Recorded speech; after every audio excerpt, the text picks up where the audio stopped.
विश्व सामु गौरवका साथ छाती फुलाएर हिँड्ने वीर गोर्खालीका सन्तान हामी किन आफ्नै देशमा चपेटामा परिरहेका छौँ भन्दा अचम्म मान्नु पर्दैन। नेपालमा विगतदेखि हालसम्म भएका गतिविधि औँलाएर हेर्ने हो भने तथ्यसहित छर्लङ्ग हुन्छ। नेपालमा विक्रम सम्वत 2007 सालको प्रजातान्त्रिक आन्दोलनपछि 104 वर्षसम्म शासन गरेको राणा शासनको अन्त्य भई लोकतान्त्रिक प्रक्रिया सुरु भयो। विक्रम सम्वत 2007 सालपछि के भयो यसबारे मैले पहिले नै भिडियो बनाइसकेको छु। हेर्नु भएको छैन भने एपिसोड 11 हेर्नुहोला।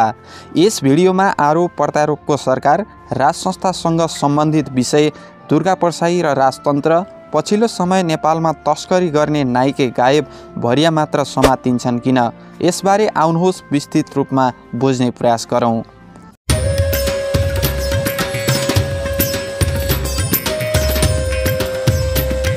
जब देशमा भ्रष्टाचार, व्यथिति, महँगी, तस्करी, नीति निर्माण, ठुला निर्णय गर्ने समय हुन्छ तब सत्तापक्ष र प्रतिपक्ष बीच आरोप प्रत्यारोप हुने गर्दछ। यसले जनताको हितमा सरकारले काम नगरेको भन्ने भाष्य सिर्जना भएको छ, जसले गर्दा जनताको मुद्दा, शिक्षा, स्वास्थ्य, रोजगार लगायत विकास ओझेलमा पर्ने गरेका छन्। नेपालमा प्रमुख रूपमा मौलाएको समस्या नै भ्रष्टाचार र अस्थिर राजनीति हो। हालसम्म नेपालमा के कस्ता घटना र भ्रष्टाचार भए हेर्नुहोस्। नम्बर 1, ललिता निवास बालुवाटार जग्गा घोटाला, सरकारी जग्गा व्यक्तिको नाममा नामसारी गरिएको। नम्बर 2, वाइडबडी जहाज खरिद घोटाला 4 अर्ब। नम्बर 3, एनसीएल कर छली काण्ड 60 अर्ब घोटाला। नम्बर 4, 60 किलो सुन तस्करी काण्ड 6 अर्ब भन्दा बढी अपचलन।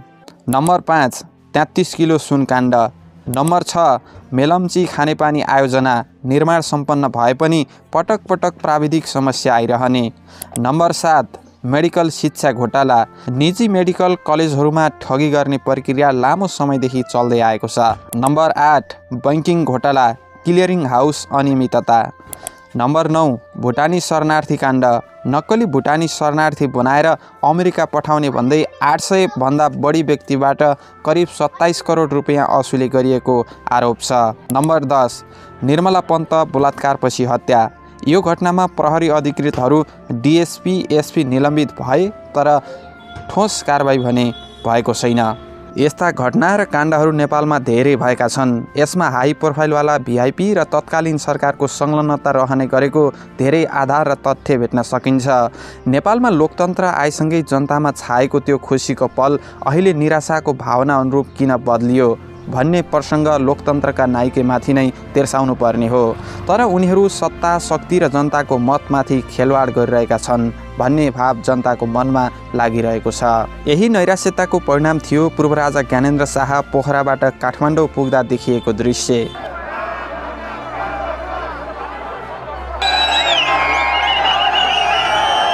हिजो राजतन्त्र मुर्दाबाद भन्नेहरू अहिले हाम्रो राजा हाम्रो देश प्राणभन्दा प्यारो छ, राजा आऊ देश बचाऊ भन्दै नारा लगाउँदैछन्।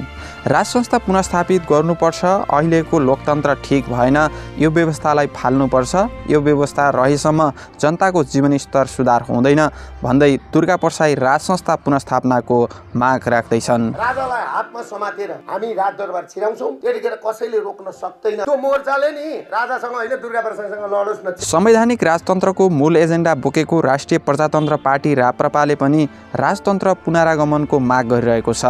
तर दुर्गाप्रसाई राज संस्था नै ल्याउने विषयमा अडिग छन् भने राप्रपा संवैधानिक राजतन्त्रको पक्षमा उभिएको छ। संवैधानिक राजतन्त्रबारे बुझ्न चाहनुहुन्छ भने मैले यसबारे पहिले नै भिडियो बनाएको छु, एपिसोड 11 मा गएर हेर्नुहोला। मेरो घाँटी माथि राजाको घाँटी तल भन्नुभएको थियो सम्माननीय सभामुख महोदय। आज भएका साथीहरू यी काङ्ग्रेस हुन् कि होइनन् भनेर प्रश्न चिन्ह खडा भयो। आज राजालाई यो संसदमा विरोध गरियो, कमसेकम बीपीको सिद्धान्तलाई त माने भए हुन्थ्यो। अवैध रूपमा नेपालमा सुन ल्याइने खबर त तपाईँले सुन्दै आउनु भएको छ होला। विदेशबाट अवैध तरिकाले नेपालमा सुन विभिन्न माध्यमबाट भित्रिने गर्दछ। पछिल्ला घटनाबारे बुझ्दा अवैध तरिकाले भित्रिएका सुन कसको हो र सुनका मालिक को हुन् भन्नेसम्म पत्तो नलाग्ने गरेको तथ्य भेटिन्छ।